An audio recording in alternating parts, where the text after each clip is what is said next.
syempre, ang pinaka-importante yung lesson na matututunan dito. Hopefully, ma-reach nitong movie na to yung mga right people at ang mga hearts sa mga manonood. Okay siya, feeling good, feel good movie siya na medyo may socio-political satire, nakakatawa, nakakaano, pero may aral na mapupulot. And it presents itself like that. So, mag-i-enjoy ka. Oh my goodness, very heartfelt yung story. Sobrang nakakatawa.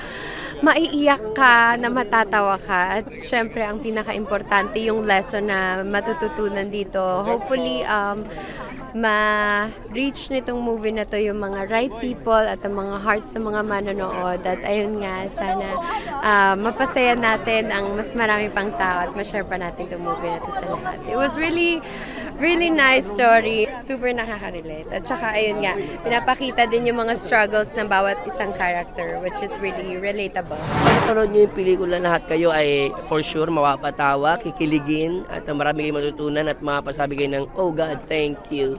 Sobrang ganda ng movie, ang ganda ng pagkakagawa, syempre.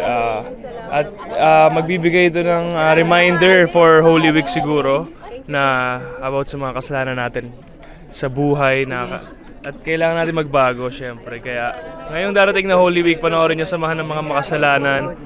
Makakatulong to at maging masaya yung family nyo pag pinanood nyo to. Samahan ng mga makasalanan, April 19 na po. Manood kayo. Please come and watch it sa theater nationwide. Thank you.